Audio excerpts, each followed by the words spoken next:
Aquilo que vocês conseguiram apresentar e passar para todo mundo. Aliás, muito boas apresentações, parabéns, bastante educativas, né? Eu vou começar com a Fernanda. Me chamou a atenção durante a tua apresentação, preocupação, obviamente, com questão de preço. O mercado, o mundo todo está passando por um processo de correção aí por causa da pandemia. A celulose não foi diferente, tu citou níveis abaixo de $500. O quanto isso nos tira do jogo, tá? E o quanto que a diversificação através de um outro produto agora, Carvaco, nos coloca novamente, né, e nos abre de perspectiva de novos mercados. Obrigada. Bom, a gente está realmente vivendo, em termos de commodity, de matéria-prima da madeira, um dos piores cenários de preços a nível internacional. Isso nos tira do jogo completamente, eu diria, no cenário de justificativa de preço final para o cliente da Ásia, por exemplo. Não nos tira do jogo ainda no cenário Europa, porque a gente logisticamente viabiliza, em função de ter aí 16 dias de diferença, um preço um pouco diferente ainda, existe uma certa competitividade para que a Europa continue consumindo. A Europa tem maior dificuldade de acesso aos ativos florestais, que é diferente do caso da Ásia, que se preparou para ter esses ativos florestais locais nesses outros países como Vietnã, Tailândia, Filipinas, Laos, fizeram os investimentos necessários para ter lá acesso aos ativos florestais que pudessem abastecer suas fábricas de celulose. Então isso faz com que para a Ásia a gente tenha uma dificuldade, mas para a Europa a gente ainda continua enxergando uma certa viabilidade, muito embora as empresas europeias estejam perdendo competitividade frente à empresa asiática, que consegue hoje verticalizar com a produção local de madeira, com acesso à madeira com preços competitivos, produzindo localmente, consumindo também e já produzindo seus produtos finais localmente. Então, é sabido e notório que todo o destino vai para a Ásia, basicamente, da maior parte da celulose que é produzida. Então, isso faz com que as empresas europeias estejam perdendo competitividade, até por terem que depender de matéria-prima que vem buscar aqui, que acaba, antigamente era em torno de 10% a 15% mais ou menos do que eles compunham de produto, hoje é um percentual um pouco maior, e a gente tem visto muitas das fábricas europeias sofrendo aí com dificuldades e com fechamento de fábricas de celulose na Europa, em função da perda de competitividade para a China.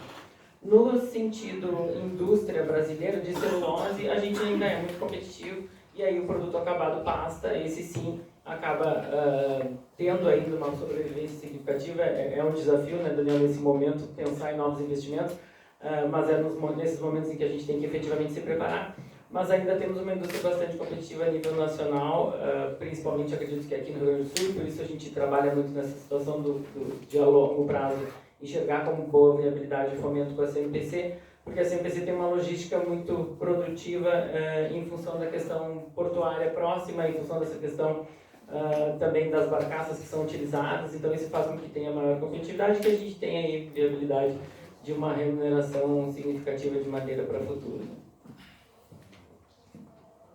Muito obrigado, Fernanda. Falando sobre competitividade, eu vou direcionar essa pergunta para a Paula, porque ao longo dos anos, né, tu mostrou bem ali que entre 2008 até agora o processo de revisão dos AS, tivemos 11 anos para iniciar as conversas, e durante todo esse período a gente viu alguns estados da federação se tornarem protagonistas, né, principalmente o estado do Mato Grosso do Sul, né, no ramo da celulose, e me parece que parte dessa perda que a gente teve no estado do Mato Grosso do Sul passava também justamente talvez por uma maneira de conduzir, né, o setor aqui no estado, acabou afugentando um pouco, né, essas indústrias.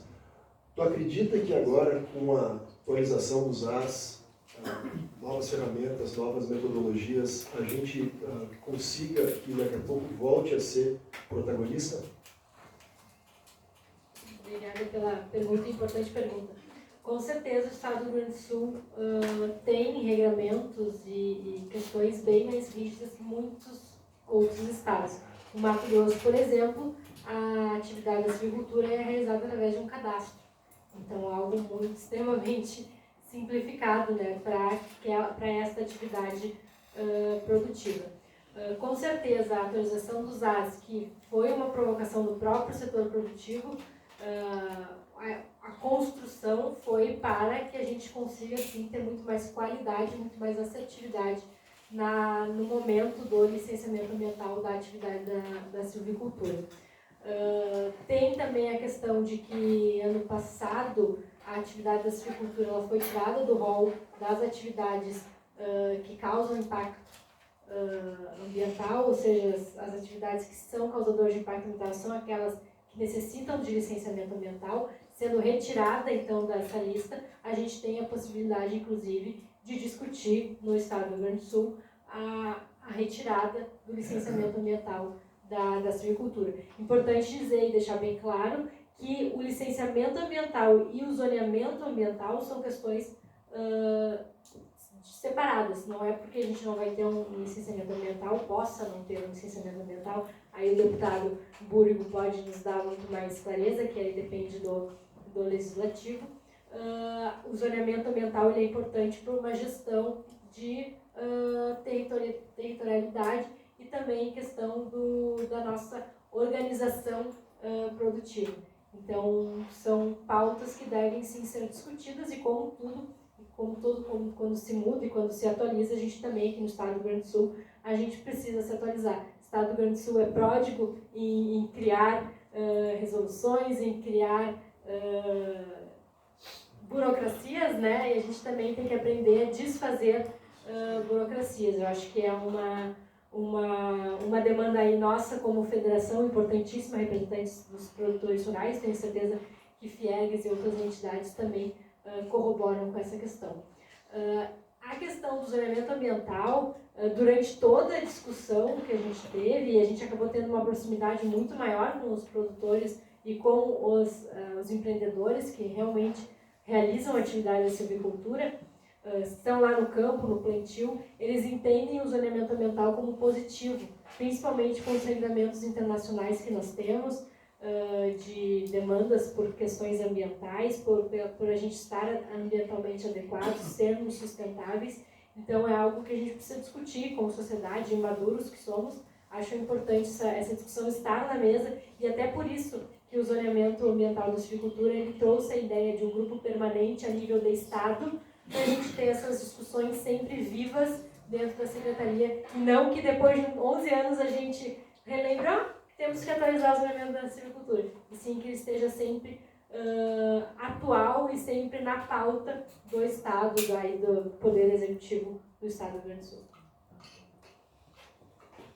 Excelente, excelente. Na verdade, o zoneamento, né, bem feito e bem utilizado, nos serve como ferramenta e como base para muitas coisas positivas. Né? A gente está vendo agora os movimentos de IUDR, agora foi prorrogado por mais um ano, mas tudo isso mostra que o Estado tem também muita responsabilidade. Né? E essa comissão, sem dúvida nenhuma, produto diferenciado. E essa questão de manter o grupo de trabalho, né, tecnicamente ativo, né, isso é muito importante, porque é dinâmico, a gente sabe disso, né, e a gente tem que acompanhar. Andreotti, bom, sensacional esse projeto aí, né, motivo de orgulho aqui para nós do Estado, né, do setor principalmente, né. Agora que a gente está nesse movimento aí nos últimos anos de soltar as amarras, né, e deixando o Estado cada vez mais aberto para receber investimentos, né, dessa magnitude, acredito que inclusive é o maior investimento já feito no Estado, né? O maior investimento da CNPC fora do Chile. O maior investimento da CNPC fora do Chile, o maior investimento já feito no Estado, extremamente divulgado aí, apesar que eu sei que naquele dia foi um dia que a gente, infelizmente, né, trouxe aí no dia certo dele ser anunciado, acabamos tendo aquela tragédia toda. Mas indo para a área de comunicação, que é a tua área, né, uma das preocupações que a gente tem no setor é que o setor sempre se comunica muito bem dentro dele, né, nós temos uma capacidade de comunicação muito boa entre nós, mas entre nós estamos numa pequena bolha, né, e de certa forma isolados da sociedade nesse quesito.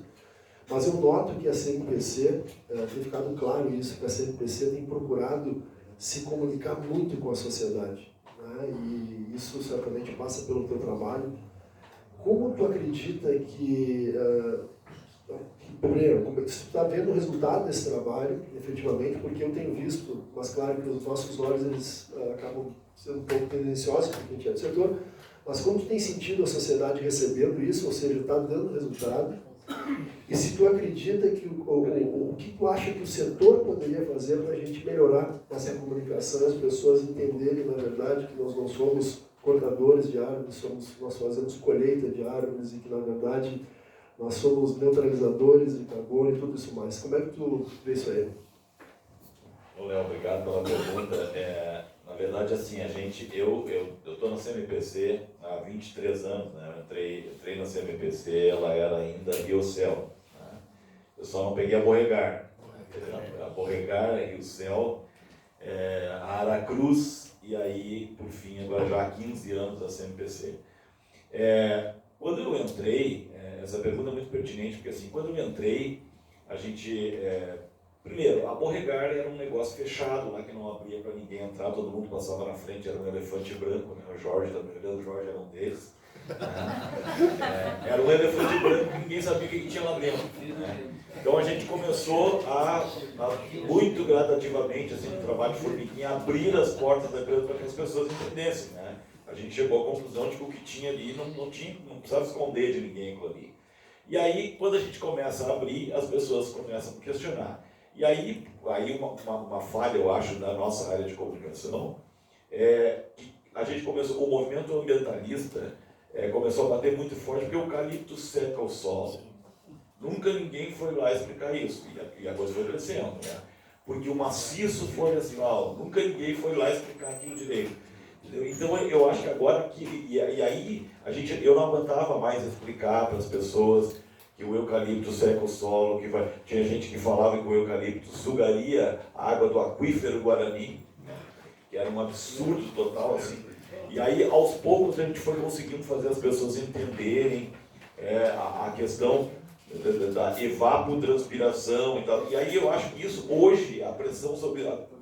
nos lugares que eu vou, ninguém mais me pergunta se o eucalipto seca o solo, é verdade que vai secar todo o solo. Entendeu? Então eu acho que isso, gradativamente, a gente conseguiu fazer com que a sociedade, principalmente a comunidade científica, entendesse isso. E uma outra coisa, por exemplo, hoje, assim, a CMPC, até pela sua necessidade de fazer parcerias e fomento e tal, pela sua necessidade de expandir essa área de plantio, a gente tem hoje, nós precisamos dar cara para bater. Então a empresa vive um momento de superexposição de mídia. Primeiro, quando tu fala assim, o maior investimento privado do Rio Grande do Sul, 25 bilhões, todo mundo ficou, opa, né?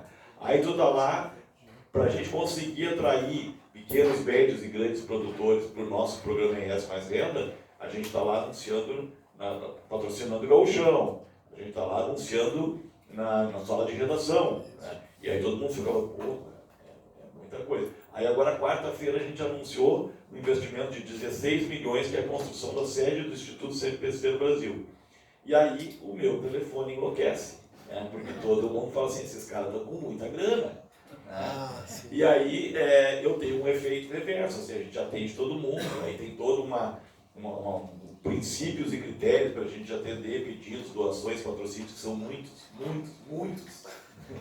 Mas enfim, eu acho que isso nos ajuda também a desmistificar um pouco desses mistérios que se criou em torno do eucalipto, né? Dos plantios da silvicultura e também da celulose, porque a gente fala, nós somos uma fase de celulose e papel todo mundo sabe o que é, celulose é um mistério na cabeça de muita gente. Então a gente está tentando mostrar o que é uma folha de celulose, uma pasta de celulose, enfim. Muito legal, legal que tu tocou na questão do patrocínio, que eu queria conversar contigo também. Bom, nós estouramos 20 minutos, mas não sei se você pode continuar, mas talvez alguém... perguntas, né? Exatamente, isso que eu ia dizer, não sei se alguém tem alguma pergunta para fazer para os nossos três palestrantes. Por favor. Eu trabalhei na Eusel, naquele tempo, 38 anos lá na coleção, e temos florestas com 3, 4 ciclos de cidade de colheita. E eu pergunto para ti, alguém foi lá ver o que aconteceu com o solo, com todas essas etapas climáticas? Sim, a gente tem todo o monitoramento. Hoje não se trabalha mais com... Muito raro a gente trabalhar com a rebrota, né? Porque hoje, como todas as nossas mudas são através de clonagem, né? A rebrota hoje seria um custo muito acima. A gente tem, nas nossas áreas que são próprias, sim, existe todo o monitoramento, até porque nós temos, alguém falou aqui na certificação FSC, e a gente tem a auditoria, o FSC, os princípios e critérios do FSC olham com uma lente de aumento muito grande para as empresas que têm o selo, né? E a gente tem aí hoje em torno de 2 auditorias por ano, né? Escolhidas aleatoriamente, né? A gente, quando começa a auditoria, o auditor abre um mapa e diz assim, eu quero ir nessa aqui, né? E o auditor ele tem um jeito de ir naquela que tem problema, mas é aquela que está menos cuidada ali, né? Mas então por isso que a gente tem que ter todo o monitoramento, senão a coisa não funciona. Eu me refiro em questão das universidades, nossos cientistas, né? Sim. Fora a empresa, porque a empresa sempre se preocupa. Eu digo fora da sociedade, existe muita crítica, mas tu não vai lá ver realmente. Isso é verdade, isso é verdade. E aí assim, tinha muita gente que, por exemplo, quando a gente sofreu aquele momento de eucalipto seca o solo, a gente reunia pessoas da comunidade científica e dizia, vamos lá fazer uma visita. Não, eles não querem visita, né? Eles queriam. E muita gente dizia assim, o eucalipto seca o solo, num debate, assim, né, num fórum. E aí a gente falava, quando passava a palavra para a gente explicar que o eucalipto não é esse monstro, a pessoa levantava e saía da sala. Então, mas isso faz parte do jogo, né?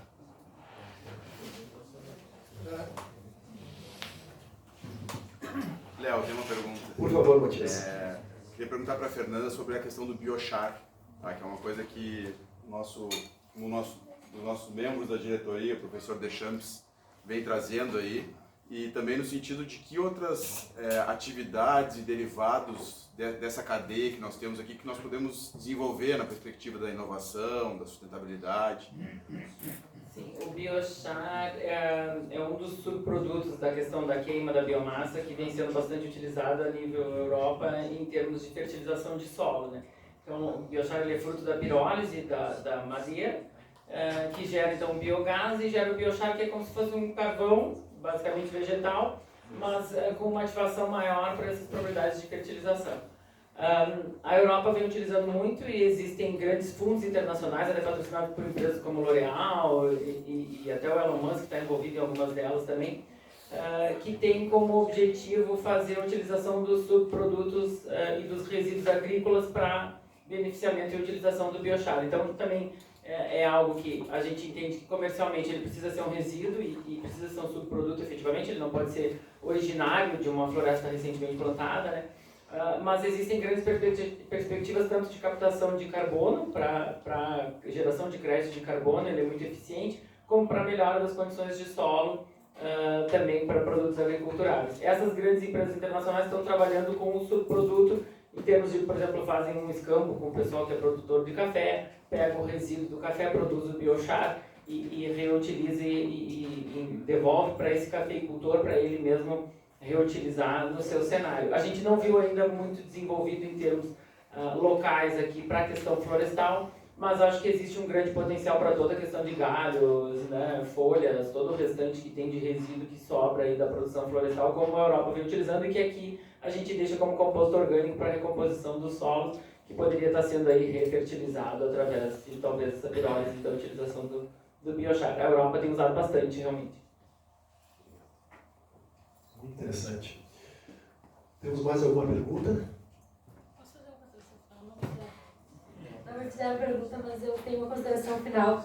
Eu acho importante a gente dizer e sempre ressaltar, principalmente em eventos como esse de silvicultores, que a silvicultura é uma das atividades, o Jackson estava sentado ali atrás agora, da Secretaria da Agricultura, levantou, mas a gente dentro do Fórum Gaúcho do Plano de Agricultura de Baixo Carbono, em que o Jackson é o presidente, nós fazemos parte, a gente tem o nosso plano de agricultura de baixo carbono e as nossas metas a serem cumpridas aqui no estado do Rio Grande do Sul para mitigação de carbono. Dentro das nossas metas, praticamente 50% da atividade principal produtiva que vai mitigar essa meta que a gente tem de 75 milhões de toneladas equivalentes, que representa a emissão das 5 maiores cidades do Rio Grande do Sul durante 10 anos, 50% dessa meta ela é da atividade, é responsabilidade da atividade da silvicultura através das florestas plantadas. Então, a capacidade de mitigação e de sequestro de carbono da atividade da silvicultura é algo que deve ser muito lembrado e também sempre apresentado, e que os produtores tenham esse ativo durante as suas falas e também dentro das suas atividades. Então, só para finalizar, eu esqueci de falar durante a minha fala, mas acho que não poderia deixar de falar, porque é um ativo fundamental dessa cadeia produtiva que deve sempre ser ressaltado e sempre ser falado também. Obrigada. Muito importante, Paula, muito bem colocado.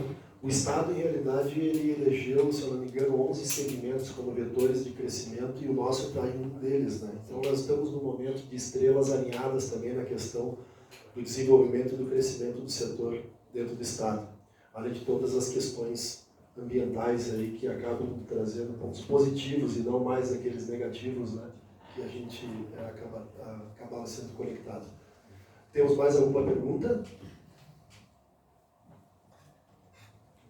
Matias, é contigo então. Eu não sei se a gente vai ter agora uma pausa ou se vai ser direto aqui, mas eu já passo. passamos. Já passamos. Então, obrigado. Obrigado.